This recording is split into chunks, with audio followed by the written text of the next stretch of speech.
It is great to have you back here at Coin Lady channel. Rulia is preparing to make a major move, and XRP is up little on the day. After hours, we will learn that Coinbase is having a good day. Gary Gensler has warned that he is not ready to commit to an Ethereum ETF. Would you happen to have heard about this announcement? Here, I believe I have it figured out. We will discuss it. We will discuss the excellent news about the cryptocurrency market, the SEC Inspector General's ongoing corruption investigation, William Hinman, and the recent announcements regarding the SEC's inanity. Ethereum is up almost 1.5% to $2,800 in XRP, while Bitcoin remains relatively unchanged at $51,900 on the same day. Because of the significant 4.5% increase to 56 cents. Among the top 100 currencies, VeChain jumped 26%, suggesting a very successful day. When the event occurs. Aside from that, we observed several other coins doing really well, including 8 up 4.5 cents. We are in the Great Northwest. After hours, Coinbase stock increased by nearly 16% after the company reported its first profit in 2 years. Their cash flows are highly cyclical, thus I think the market has a hard time valuing them. They make a complete turnaround from a loss to a profit. As the primary trustee for the majority of Bitcoin ETFs, they are, of course, a dominant player in the cryptocurrency market. Coinbase has had an incredible recovery from its lows of, I don't know, up $40 or something like that, but, if people are utilizing ETFs as investments, it will cost Coinbase revenue and trading costs. It would appear that the excellent management team has been unaffected by the SEC court case as we approach the next bull run. Gary Gensler, who is currently running a wonderful business for them, has stated that he is hesitant to commit to an Ethereum ETF and that the decision to enable Bitcoin ETFs was the most responsible course of action following their court loss. On the other hand, the theory of money requires more time. Listen, I want you to understand something. My Ether is going to perform great, and I own some of it. Ethereum is worth investing in. Stratum too, more especially, hopefulness. So, I'm not implying that Ethereum is flawed or won't be a great investment in the future. But I believe there's a risk the market is ignoring at its present value, dude. At first glance, it seems like the second coin is completely secure, perhaps the SEC has given it to them as a token of goodwill following Hinman's speech, but in reality, there is no such thing.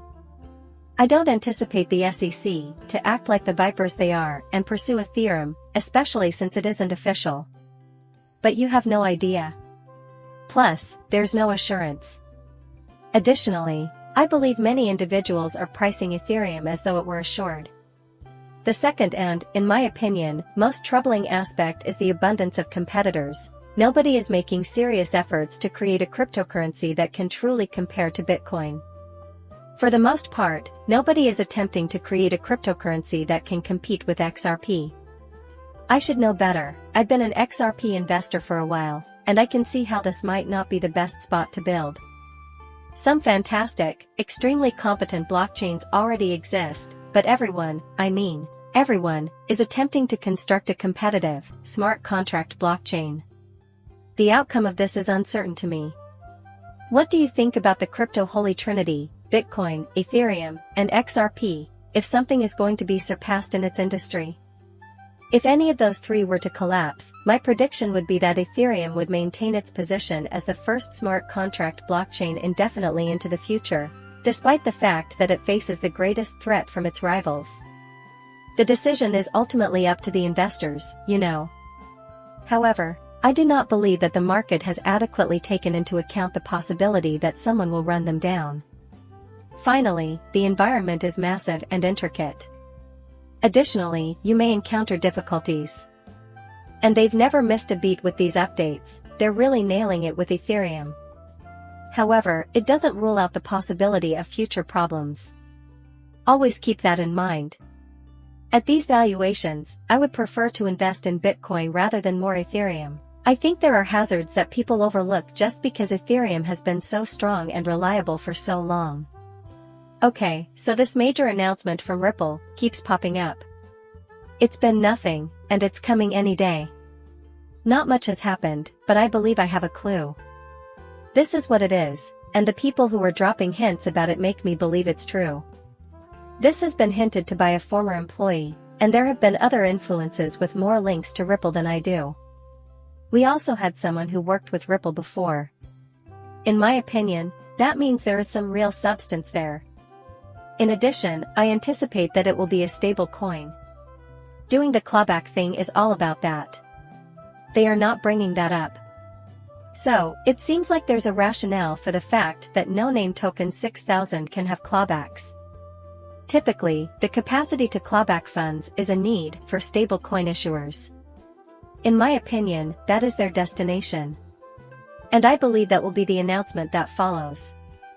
I think that will have a tremendous impact. To XRP.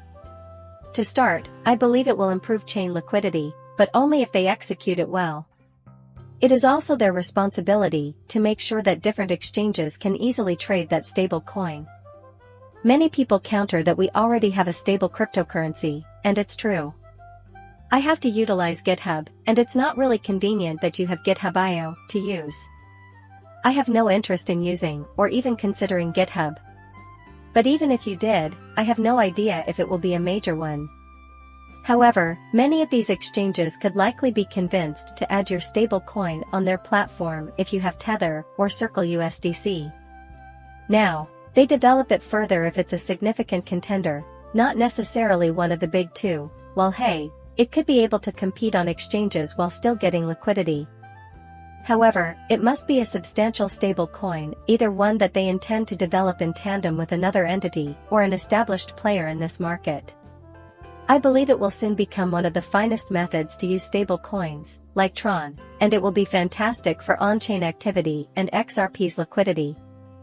It is simply extremely beneficial. The reason behind this is that Tron is being used as a stable coin for holding value and transactions in many parts of the world. When given the option between XRP Ledger and Tron, I would choose XRP Ledger without a doubt. If I need to send money to someone, I usually have to swap to XRP XLM or another cheap coin, complete the transfer, and then trade back to my stable coin. For some reason, I just can't bring myself to pay for Ethereum using Circle, Tether, or any of those other cryptocurrencies. I believe we can achieve world-class results and take the infrastructure to the next level with a stable coin on the XRP ledger that has strong backing. What exactly is this announcement going to be? I've been trying to think of it for a long time. That, I believe, will be the end. Honestly, I'm at a loss for words, so please tell me what you think in the comments. The most important development of the day is that Empower has disclosed that the SEC Inspector General is nearing the end of its probe of crypto conflicts involving Bill Hinman. The real issue is whether or not they will take any measures to regulate themselves. Who is at fault if we both make a mistake? Will they come pounding on our door? Alternatively, William Hinman will be pursued, and will that have any connection to Clayton? It is likely that they will take measures to ensure it does not. Hinman is truly an annoyance, as you constantly hearing in court, but I believe we have a shot here. Hinman was, of course, in the core of the Ripple case. Still, we've heard this before in prior crypto court cases, he's a major headache for them. He may face accusations that he was operating in his own self-interest, leading them to question the validity of his advice. They might be trying to pin the blame on Hinman and find a scapegoat, in my opinion. We will state that Ethereum is compliant in order to avoid answering this question. It would be great if XRP, Cardano, or any of the other networks could be included. That could be their escape hatch. It's inappropriate.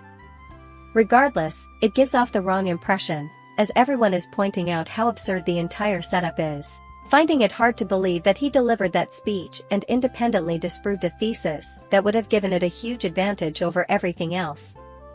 Ethereum isn't the sole problem, thorium isn't either, and you should make a speech about it. In 2024, they still don't have a test or any guidelines, so they can't even explain why one coin might be compliant while another isn't. In this case, they lack a definite structure. Why on earth was Hinman able to so succinctly state that, looking back, there might not be a great route out of this mess? We don't perceive ETH as a security in its current form. The outcome, though, will depend on whether or not they pursue him.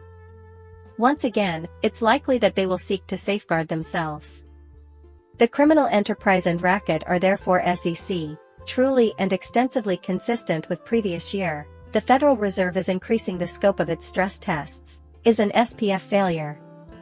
They might not even need to check for failure, it could happen naturally. They want the Fed to maintain rates high for a long time. In my opinion, the banking sector is rife with it. People keep telling me that if they hold on to those bonds to maturity, there won't be any problems whatsoever, but that's a terrible problem. If the debtor could see the loan through to maturity, then there wouldn't be an issue. Banks are constantly selling things to increase their cash flow. They don't merely hoard them and clip coupons forever. Additionally, due to our prolonged period of zero interest rates, all of their assets have been reduced to nearly nothing. They increased the rates so rapidly, incredibly so. The US Treasury is requesting more tools to regulate cryptocurrency, but many people's situations are far worse than they're letting on. The majority of your illegal activities, including money laundering, involve US dollars, as far as we know at this time. We also can't turn a blind eye to this field crypto, as its use and adoption continue to grow. The inevitable consequence is that some will abuse it. This area requires our undivided attention. Regulators, supervisors, and tools are necessary to ensure that crypto is not being misused by malicious individuals. In full agreement with that. Oh, well, someone couldn't use this for bad, thus crypto is bad, right? But that's an extreme reaction. In this case, we need reasonable frameworks. Also, the government should never overstep its bounds. Right now, word on the street is that John Dean is going to challenge from here. From the outside looking in, Elizabeth Warren seems to be an untouchable, reptilian, long-term politician. John, though, isn't someone I'd write off. Okay, listen up. That man is unstoppable. In the Ripple case, we witnessed his actions. I am not a securities attorney, nor am I an expert in cryptocurrency. Plus, he became one of the top brains in this field overnight. The contributions of seasoned legal brains in the cryptocurrency industry were significant for XRP holders. Could he, therefore, ascend to this vantage point and effect change? It is possible that he is already having an impact right now. Princess Elizabeth pays tribute to Satoshi Nakamoto, and I believe this to be the conclusion. They will attempt to change the subject by asking, "Hey, we're not anti-crypto." They will also want to know who received the honorable award. At least one crypto investor isn't going to openly stake their claim. This prize is really useless for that. For example, if she mentioned that Brad Garland's house is bestowed this, indeed, that would be a great way to promote Ripple. Giving an award to an unknown entity was the safest bet because they couldn't do anything with it. Nobody is going to get any authority from us. I can assure you that this is exactly what she is thinking at that moment. This will fail miserably. This is going to have John Deaton all worked up with her. Plus, he needs merely moderate achievement, nothing spectacular. Additionally, if they are successful in deposing Elizabeth Warren, a deluge of funds will be directed toward their cause by these massive cryptocurrency super PACs. How much wouldn't it cost? If I were to write a check, how large would it be? He simply needs to gain some momentum in this situation. And by the time all is complete, he might even be wealthier than she is. It would be great if he did, but he hasn't spoken anything about it yet. Since it is John Deaton, I would not rule out the possibility that he has a legitimate shot at this. That would be the most incredible story ever. You know, he'll have to release a revised edition of his memoirs here shortly. The genuine article is this: The Trail Lads. My patience with Elizabeth Warren has finally worn enough. She is anti-crypto and anti-American, and I hope he can get this done. Check this out. Today, we are here at a Senate hearing. Plus, Gary Gensler is someone we're following. Given his position as chair of the SEC, his views and the facts are his own. She's composing both his inquiries and their responses. Unfortunately, we weren't there to obtain answers from Elizabeth Warren. All we know about her is that she is deeply crooked. I am eager to rid myself of Gary Gensler and Elizabeth Warren, who serves as his puppet master. Perhaps John Deaton would be the perfect one to accomplish this. Post your comments below and tell me what you think. Please like and subscribe as usual. Coming up shortly, farewell.